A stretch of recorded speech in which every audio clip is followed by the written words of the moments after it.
for coming, and thanks especially to people who are watching this over live stream. I want to start today with 3 vignettes. Overcome by enemies, my gaze darts to the air, and in a rush of motion as I fly towards my partner, my heartbeat quickens.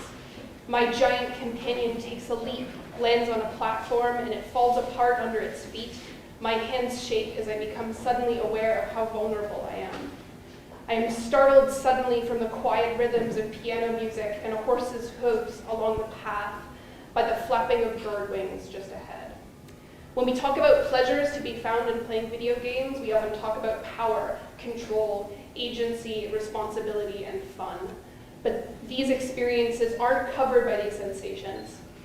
And although the experiences I just described were pleasurable for me, I would not describe them as fun exactly. So what framework can we use to talk about the ways that games can make it pleasurable to lose control, be vulnerable, and rely on others? How do games render these sensations on a formal level, and what does it mean that we seek them out? The aim of my thesis is to use the notion of intimacy as a way to center these forms of pleasure and their potential for video games. I want to read 3 contemporary AAA games. AAA is Hollywood for games. Overwatch, The Last Guardian, and The Legend of Zelda, Breath of the Wild, for 3 different modes of intimacy. And I want to also consider the potential of video games in particular to create intimate affects. So, first I want to define what I mean by intimacy and what I mean by an intimate affect. Now, colloquially, I think we all think of intimacy as maybe describing a usually romantic relationship between 2 usually human individuals. This is not what I'm doing. I want to think of intimacy as a sort of affect that generates certain sensations in players. So I'm going to give like a really quick and dirty intro to affect theory to give you an idea of what I mean. Deleuze and Guattari describe affect as follows. They say, to the relations composing, decomposing, or modifying an individual, there correspond intensities that affect it, augmenting or diminishing its power to act. So affects are the capacity that something has to affect and be affected by other things. Affects name the valences of the relationships between things that exist in the world, between objects, between people and objects, animals, machines, sort of like an emotional potential energy that circulates. Affect theory becomes a way to read for form in games by understanding the potential that certain formal elements, temporalities, forms of movement, have to render certain sensations. So following Aubrey Annabel in her recent book, Playing with Feelings, Video Games and Affect, Aubrey says, quote, I read video games not as containers of and for affects that float around between bodies and things, but rather as media that have specific affective dimensions, legible in their images, algorithms, temporalities, and narratives that can be interpreted or analyzed. So this formal system allows us to examine the forces a game world exerts on a player on a formal level as potentially containing intimate affects.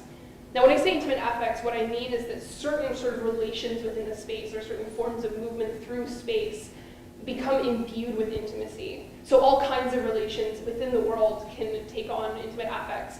Even when we think of intimate relationships in a colloquial romantic sense, the sort of intimacy of a relationship you have with a person is born out through other relations with objects, gifts, places, or other people. So with all that, what do I mean when I say an intimate affect? What kinds of sensations does intimacy generate? And here I want to draw from Lauren Berlant and Nancy Youssef. I consider intimacy as a sort of precarious, synchronous orientation in the present. It's made pleasurable and terrifying by the sensation of nakedness, the revealing of oneself, or vulnerability. Some core sensations to intimacy are vulnerability, precarity, a sensation of proximity or distance and awareness of distance. Intimacy is fragile. The threat of embarrassment, humiliation, and disappointment always linger at its edges. Sometimes intimacy becomes so unbearable that it can be easier to end an intimate moment than to remain vulnerable inside of it.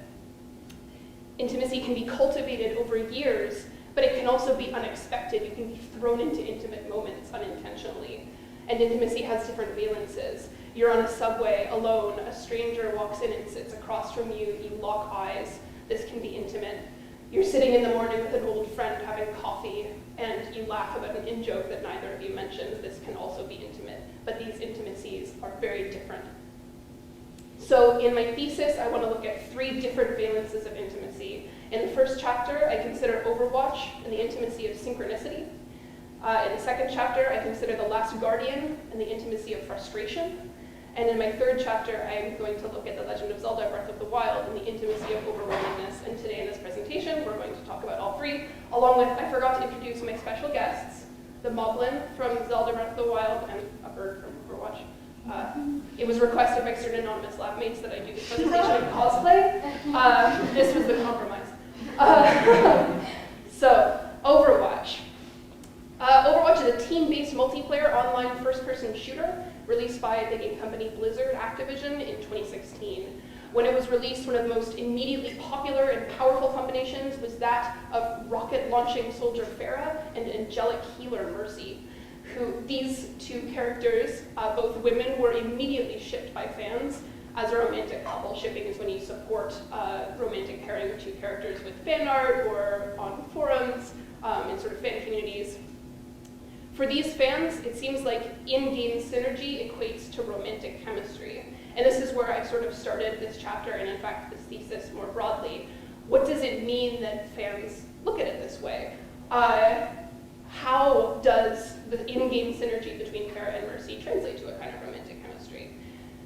In this chapter, I understand the flows of gameplay involved in playing as part of a Farah-Mercy combination as creating intimate modes of affective engagement.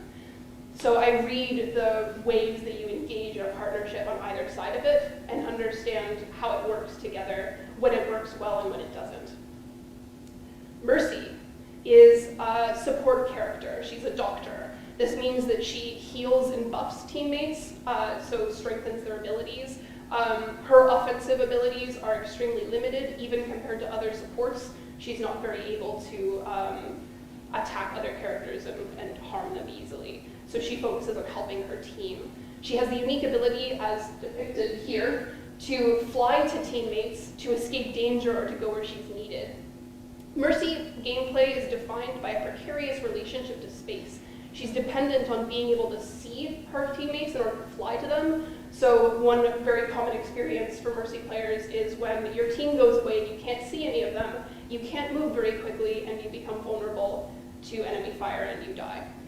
With good team support, Mercy is fast and mobile and can move all across the map. And without team support, she becomes sluggish and fragile.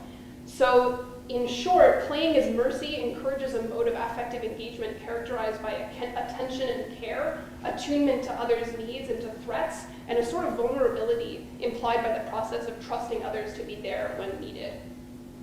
On the other side, we have Farah, who is an offensive glass cannon, what's called a DPS character. So she focuses on hurting the other team. She has a unique affinity for air support. She's the only character who can fly and float in the air on her own.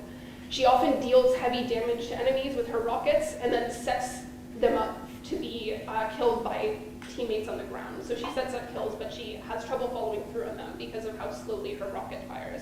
In short, playing as Farah involves making quick and dangerous plays, but also having a certain amount of caution to pull back from engagements before she's killed. There's a sense of vulnerability to the team and reliance on the team that stands in contrast with other offensive characters like Soldier 76 or Reaper, who can make kills more independently than Farah can.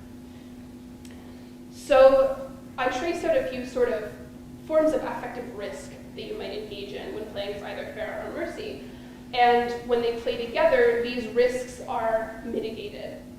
In the air, Farah makes a good escape for Mercy. She's almost always visible, so it's easy for Mercy to fly to her if she gets overrun by opponents. And Farah also provides a vantage point that gives Mercy a visibility over the rest of the team, so she can fly back to the rest of the team. This creates a sort of anchoring point where Mercy might go elsewhere, but she always comes back to Farah. Mercy, on her part, provides healing and buffing for Farah so that Farah can sustain engagements and follow through on kills. Farah becomes more secure, powerful, and reliable, and Mercy becomes more mobile and has a safe place to go. This creates a sort of flow of gameplay where effective Mercy Farah players push together, retreat together, and regroup together. It becomes a sort of synchronous flow of gameplay that encourages both players to rely heavily on each other and anticipate and nullify threats to one another. But the combination is always precarious. Farah and Mercy are always in danger of falling out of step. Without Farah visible and available to her, Mercy becomes confined to the ground and easily isolated from her teammates. And without Mercy healing her, Farah becomes vulnerable to enemy kills and unable to sustain engagements as effectively. Even when they work well on a team together, they become isolated from the rest of their team when they move effectively, which can cause a lot of frustration on the part of the other 4 players who play on the team. And even when they're together, their movements in the air are shaky and bumpy and precarious and always in danger of falling to the ground. The disorienting flight patterns and fragile dependencies of the Farah-Mercy combination often lead not to success-oriented pleasure, but to failure, asynchronous movement, and frustration. And this is what I think of as the intimacy of synchronicity, sort of a present temporality-oriented form of flowing synchronously with another body in space. It's always in danger of falling out of step. It's easy to think of intimacy as a positive affect. You know, we think of romance, safety, and comfort when we use that term. But precarity and the negative aspects of vulnerability are crucial to intimacy as well. And this is what I explore in my second chapter. So in Overwatch, the negative sensations are always sort of lingering at the edges. But what happens when intimacy is defined by negative sensations? Not by a sort of free-flowing, precarious synchrony, but by a frustration, sluggishness, and incapacity. The Last Guardian is a single-player adventure game released in 2016 that follows the relationship between an unnamed young boy, who you can see up there, and a giant griffin-like creature called Trico. The player controls the boy and must negotiate with Trico, who has fears, needs, wants, and who doesn't always listen or follow directions as they navigate through the highly vertical ruins of some ancient, technologically advanced civilization. The game was praised, especially for the sort of complex relationship it created between the boy and Trico, almost entirely through gameplay as opposed to dialogue. But some criticized how Trico doesn't follow orders. One Polygon reviewer wrote, "If the main character annoys because he moves exactly as you'd expect a little boy to, then Trico annoys because it acts exactly as you'd expect a cat to act. It makes for a realistic depiction of my favorite house pet, but it's terrible gameplay." Now, I think there's a sort of broader tension here with the idea of losing control in games, with having to wait and be patient and accommodating. And I think that this is especially complicated because we're talking about a human-animal relationship here. So we need to unpack this. What is intimate? What's revealed about intimacy by a frustrating encounter with an animal defined by helplessness and waiting? So I read The Last Guardian for an intimacy defined by frustration, slowness, and the inability to move properly. The Last Guardian understands intimacy as always frustrating, never quite liberating or powerful, as a negotiation that's never quite resolved, but perhaps the negotiation itself is pleasurable. So the two bodies that move through space together are both defined by their inability to do things quite right. The boy has a tremendously hard time affecting the world around him. He's always stumbling, falling over, tripping over himself. He has to pull switches, and he has to put his whole body into it. It takes him a full second to do so. He's really quite bad at doing those things. Even the slightest sort of jump, he'll like fall over onto his face. Meanwhile, if the boy is tremendously sort of sensitive to the world and can't affect it at all, Trico is defined by the way that it always affects the world no matter what it does. Trico sort of barrels through the space, knocking things over, frequently destroying entire segments of the ruins. So neither of them can quite fit through the space. Trico is too big. It always sort of knocks things over and ruins everything. While the boy struggles to get to high places, climb up stairs, and make it across sort of these long gaps. Now, this is a linear game, which means that you can't explore the world too much. There's always only one sort of direction you can go. But the way this linearity is experienced through the design of the space is such that you think it's linear because of the limited ways that Trico and the boy can move through it. So there's always only one way you can fit through the space. It's not that the space is a sort of a single lane that you move through. It's that there's other entrances. You see other places where you could go if only you could fit, but you can't. The result of this is a sense of desperation and hyper-awareness of the bodies of the boy and Trico. So players are always made to ask, where can I go? Where can I fit? massive scale of the space, the sort of intense verticality of it, also means that closing the distance is given a particular affective weight. So this, I found this GIF of maybe one of my favorite moments in the game, when the boy has to jump across this great chasm to get to Trico. And this happens several times, this sort of temporal structure, where time slows down as the boy jumps. You go into slow motion. The sort of whooshing sound that you would hear falling through the air becomes almost mechanical sounding. And then you just begin to get a sense of how far you will fall and where you will land on the ground, like hundreds of feet down, before Trico's head appears or its tail appears. You grab it, it grabs you, time returns to normal, and everything becomes quiet as you are lifted to a safe space. This entire scene, the architecture of the space, the structure of time, is anchored around a sort of moment of extended precarity, a moment that emphasizes the boy's inability to cross the gap on his own. So you have these sort of bloated, intense, precarious moments, but then you have these long stretches of waiting. This is a really popular GIF that was circulated around the time the game came out. The boy can issue commands to Trico, which are entirely sort of gestural, but the commands aren't always consistent as to what they mean or as to how Trico interprets them. And so the result is that, and I did this in my own gameplay experience, you sort of cycle through commands and dance in different ways, trying to get Trico to listen to you. You end up feeling a little crazy. And sometimes, he really doesn't obey commands. He just doesn't understand them sometimes. He doesn't listen sometimes. Sometimes he doesn't care. And sometimes he just wants to do something else. It becomes almost sort of comical sometimes. I found myself laughing a lot. And sort of at the end of these long, frustrating periods of waiting, there's often just more frustration. You get over the chasm, Trico finally does what you want him to, and then he gets hungry, lies down, and you have to wait another 10 minutes. So there's these sort of two structures of frustration in The Last Guardian. There's waiting, and then there's the awaited thing happening, and both of these things are frustrating in their own ways. So what about intimacy? We've talked about frustration a lot, and we've seen intimacy at the margins. So the bloated, precarious jumping moment was sort of reminiscent of chapter 1, right?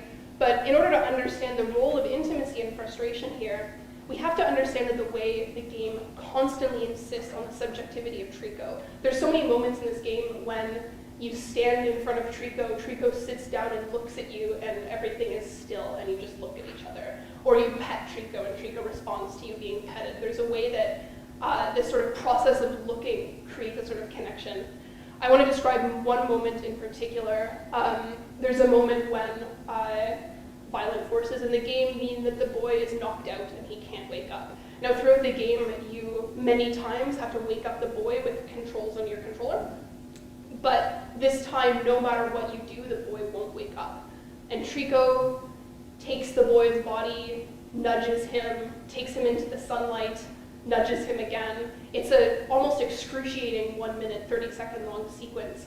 And no matter what you or Trico do, the boy won't wake up until finally at the end of the sequence, Trico puts him in some water and he awakes. In my own play experience, I found this moment deeply upsetting.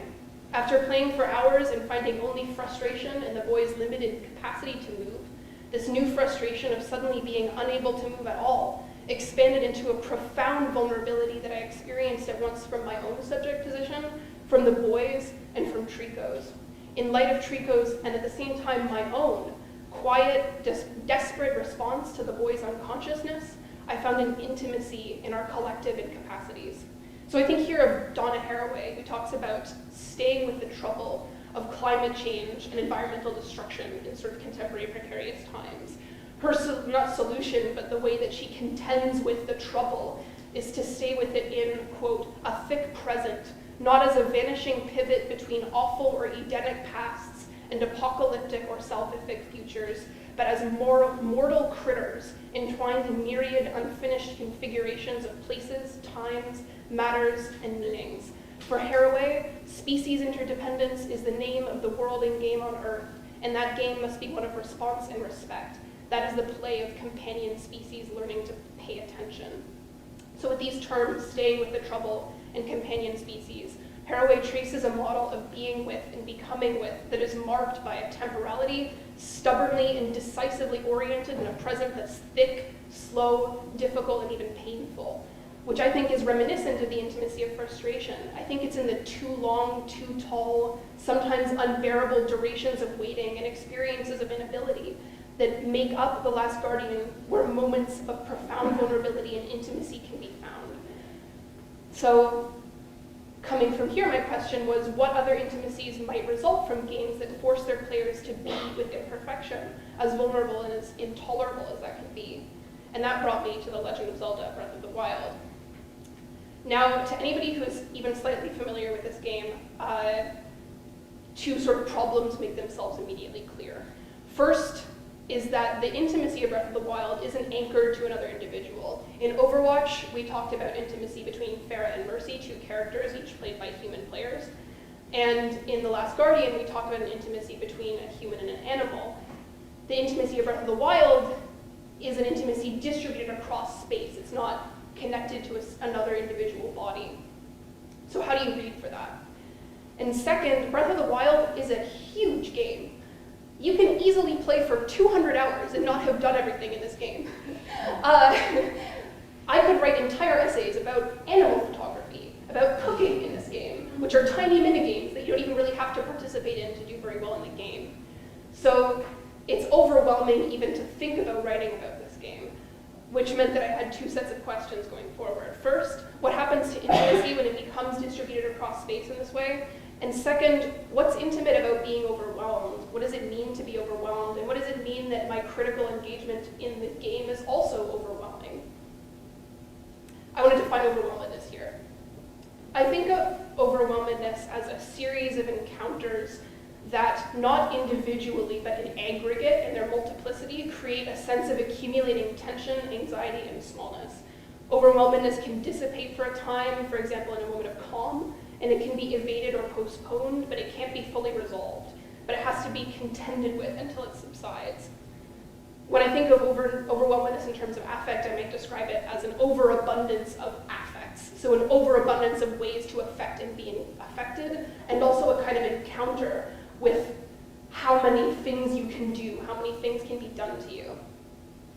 And I think of sort of two forms of overwhelmedness in Breath of the Wild. First, I think of rising tension. Now, anybody who's played this game will think this is a pretty funny GIF. Claudia. In this GIF, Link is trying to ride a pot lid down a hill. The pot lid breaks, he falls, rolls over, and then slowly dies. Game over. This is sort of not any one thing that's a problem, but it's the series of things in aggregate that sort of accumulate to become a problem. The rolling down the hill, the pot lid breaking, the weird decision to ride on a pot lid down a hill in the first place. I experienced something rather similar in terms of combat when I played Breath of the Wild. I'll describe it briefly. Walking through a cave, I see a few lightning bats, as you do in this game. Bats imbued with the magical power of lightning. So I take out my bow and arrow, I kill a couple, but I run out of arrows.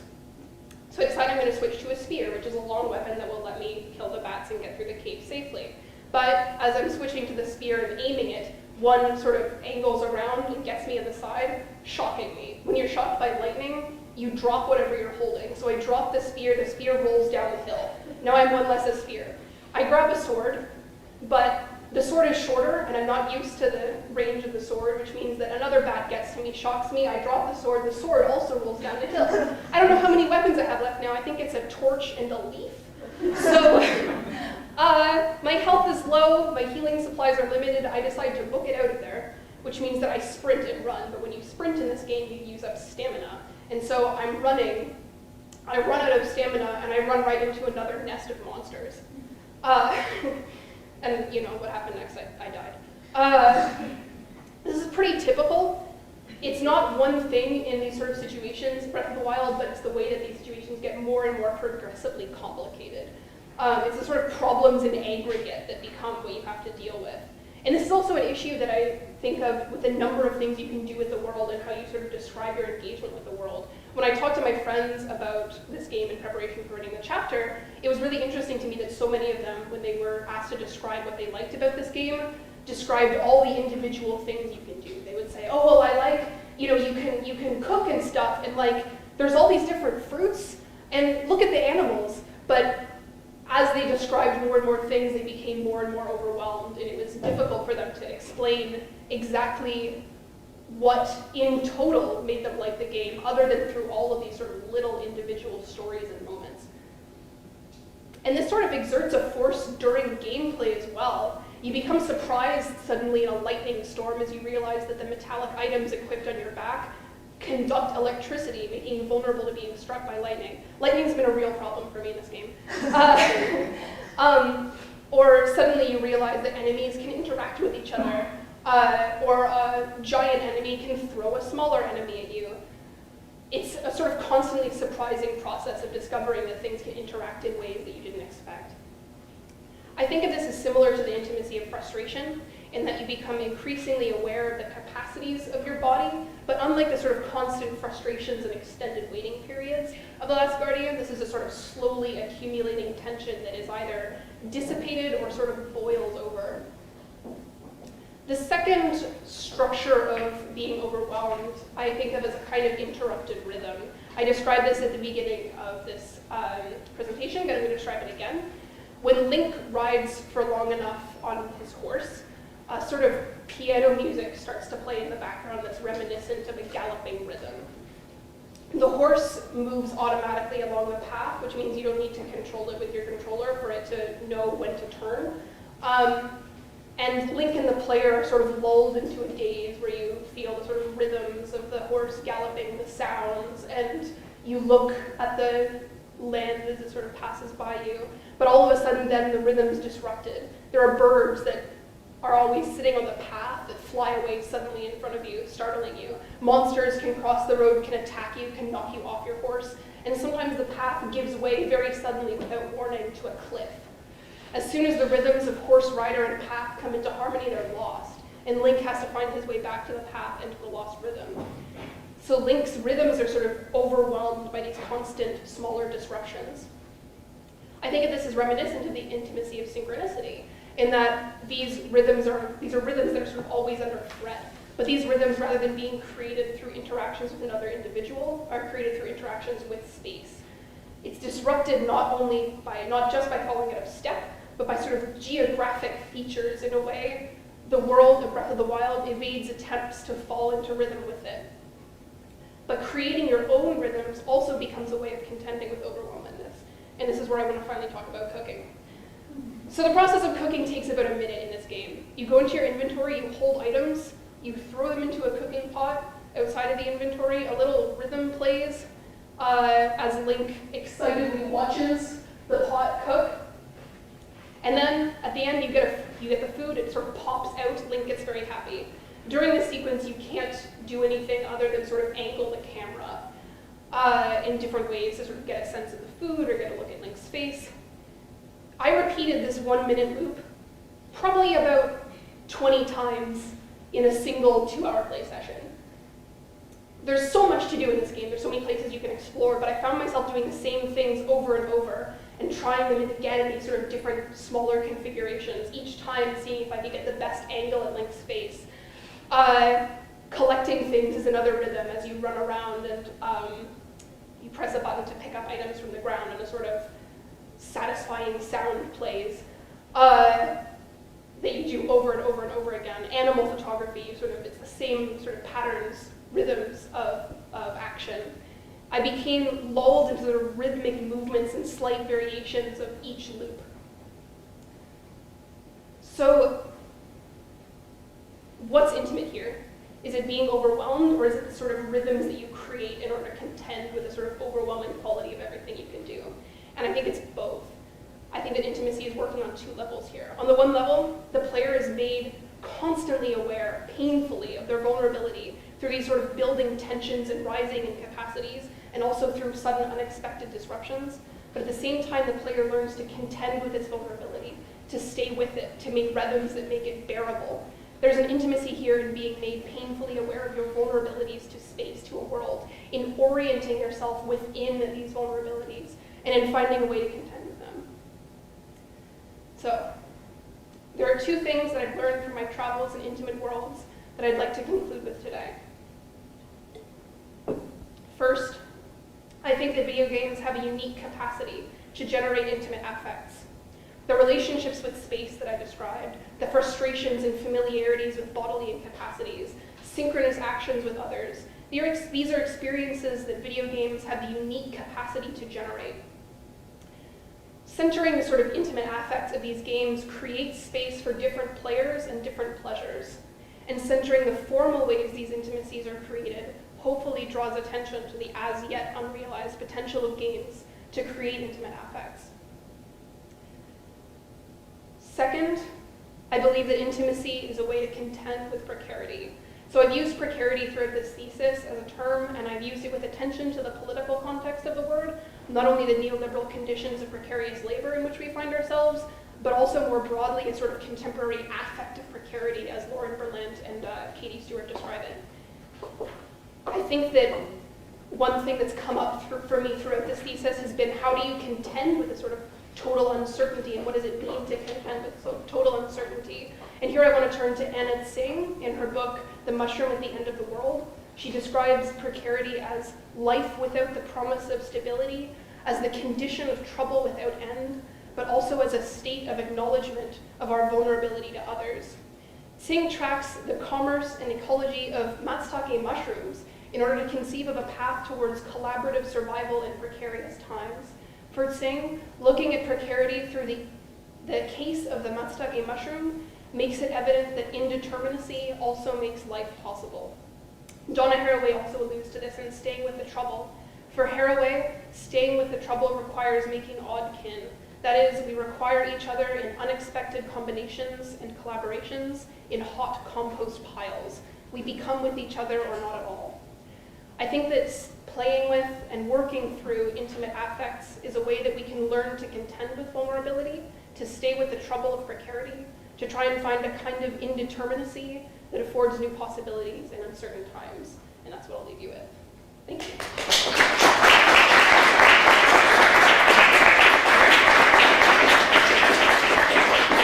This is my horse in Breath of the Wild. He was a very good horse.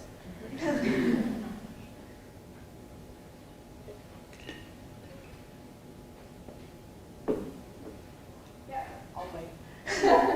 So thanks for your presentation, but so going back to your chapter on Overwatch, when you were talking about a intimate relationship that was read that way because of a mechanical kind of compatibility. So what is your understanding of other popular sort of ships of characters who either are like, who don't have that same kind of mechanical compatibility, especially when they're like diametrically opposed? Yeah. Just pick your favorite. Sure. Yeah, I mean, I think that, the way of fans is that they will ship everything. So there are ships for almost every character in Overwatch, and there's 27 heroes. That's a lot of combinations. But Farah and Mercy have always been one of the most popular ships, and I think that it is because of the sort of synchronicity and the way that they are able to be played together, the sort of mechanical resonances. But there's other combinations too. I think that one that's really interesting to me is Genji and Zenyatta. Unlike Mercy, Zenyatta he's a support, but he also is stationary, and he sort of gives orbs to his teammates, and then they can go away and go out of his visibility and use them. So there's a kind of anchoring where Genji, who's a sort of very mobile hero who moves across the map hitting people with swords, he's a ninja, where he sort of comes back to Zenyatta, gets an orb, and then goes out. And so there's a sort of like anchoring that happens. There's also a really popular ship between Tracer and Widowmaker. Widowmaker is a sniper, and Tracer is a sort of flanking hero. And there's a really interesting way that they sort of are always sort of rat each other out when they're on opposite teams. Widow's always trying to sneak a headshot onto Tracer, which will kill her, whereas Tracer is trying to sort of sneak up on Widowmaker and get the drop on her. And there's a way that sort of cat and mouse game becomes a kind of intimacy as well. I think it'd be really interesting to write about all the different ships in Overwatch, actually, but I had so much to focus on with just Farah and Mercy.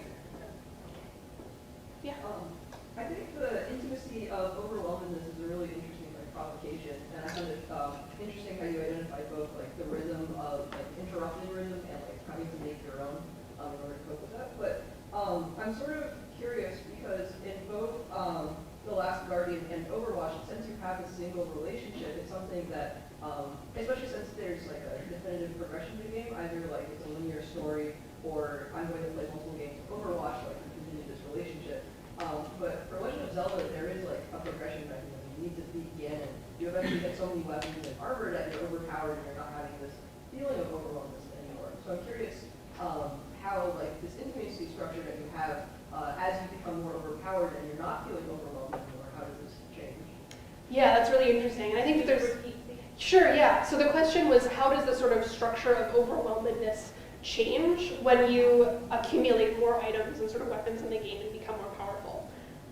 And that's a really good question. And I think that there's a different kind of overwhelmedness that comes from having so many items and so many things that you can do, right? There's so many different costumes that you can use in sort of different ways to do different things in the game. There's so many weapons that you encounter in the game that you have to sort of throw out other weapons. You don't really have enough space in your inventory to contain all of the things that you could have. And it's almost like as the game progresses, there's so many things to do in so little time that I think it becomes a different sort of form of overwhelmedness. But then there's always the sort of potential that I think goes from being a sort of central component to being more at the edges of still being overwhelmed. I had experiences in my own where even though I had maybe 10 hearts and very good armor, I was still getting shot down in extremely bad situations, right? Like I could find myself in a situation that would just become even too bad for me. And in those situations, it's almost even more overwhelming because even though you've done all this preparation, it doesn't quite work out for you. So that's actually a really interesting question that I'd like to think about more, the idea of sort of this progression. Lisa? Thanks for a really rich presentation. I like how you're thinking through each of these games. I was wondering if your conceptualization of intimate affects in relation to these three games, how is it ultimately contingent on the perception of motion and scale? That is, you as the player, reader, or interpreter, hearist, your conceptualization seems contingent on those things. It's anchored in a moving character, even if the character experiences inertia or obstacles or is thwarted in some way. It seems that motion, the dynamics of motion, scale, and perception are triangulated in a way that undergird your theorization. Yeah. And I'm just wondering if you've thought about foregrounding that at all in relation to your conclusions about uncertainty, about embracing uncertainty and staying in trouble. That we need to kind of recognize our inability to control motion and scale. Ultimately, these things make them fast. Yeah. So it's kind of one of those macro level, Yeah. self-reflexive questions. Yeah, so the question was talking about sort of motion and scale as sort of overarching themes in my thesis, and if I'd considered that in relation to precarity. Yes, I think it's something that I talk a lot more about in the thesis, thinking about sort of focusing on these forms of movement and also of temporality. I think that, affect theory likes to focus on these things in general, but I think especially in games where sort of experiences of motion and temporality are the ways that you play the game in some sense. I've also been reading a lot. Kristen Wissel has done some really interesting work on verticality and sort of these increasingly sort of vertical spaces in contemporary cinema and blockbuster cinema as being sort of connected to experiences of like mobility, economic mobility, or socioeconomic mobility. So that's something that I've been thinking about a lot. Yes? Rosalind Chapman asks, Ross? your thoughts on the conventional game dev wisdom of making companion characters like Alex Vance or Elizabeth Comstock never get in the way of the player? Yeah, I think it's bad. No, I think that companions are really, really interesting figures because at once they sort of, I think, historically have served as a sort of space of interesting representations, either of women or of non-human characters. But on the other hand, that sort of becomes problematic in that the companion characters are there to support you and help you and sometimes nag you. And there's sort of frustrating gendered ways that companion characters get talked about. And it seems like a way that developers have dealt with that is to make the characters never get in the way, right? So it's like, well, at least this, this woman might be like bothering you and nagging you, but at least she doesn't get harmed, so you don't have to protect her. She can like hide on her own.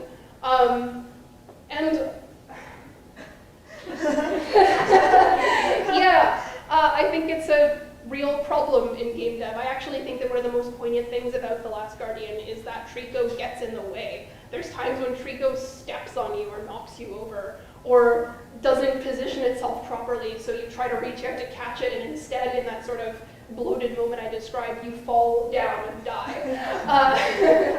And I think it's obviously frustrating for a lot of players, but I think that there's some sort of poignant intimacy in that, and sort of making you have to deal with something else and accommodate something else. I think that there's a sort of practice in games and game dev, that a mentality that you should always have control of the flow of things, and you should always have control and not have to sort of wait for other things to happen other than maybe cutscenes.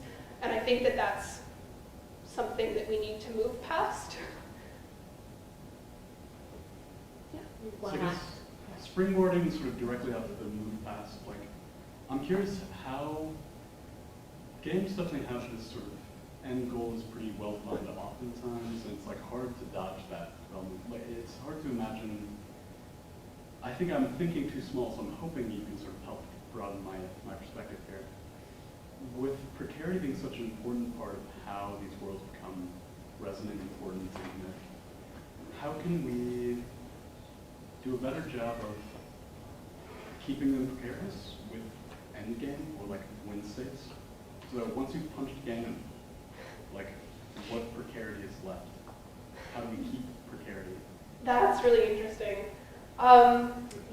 Yes, so the question was sort of, how do we keep precarity given the kind of sort of teleological, I guess, like win states or end states of games? I think that there's different ways that games do it. I mean, with Overwatch, it never ends. You just play other games, and sort of the flows that you get into or get out of are always sort of contingent and never ending. That's one way. Another way I think that The Last Guardian does it is you don't really have power-ups in that game. The only power-ups you have are maybe being able to sort of communicate a little better with Trico, but you can actually do that stuff from the beginning. It's never sort of that you gain a level and gain armor. And with Zelda, I think that the way that they do it is with a world that is always extremely dangerous, and a world in which it continues to be interesting to try things after you've punched Ganon. I know a lot of people who played this game who defeating Ganon became like a chore that they waited to do or that they got over with so that they could get back to like cooking and taking pictures of birds. Yeah, I know. So I think that, that maybe we also need to move beyond the kind of like progression, the moving upwards progression towards this ending where you feel very powerful. Maybe that's a way that we sort of stay with precarity.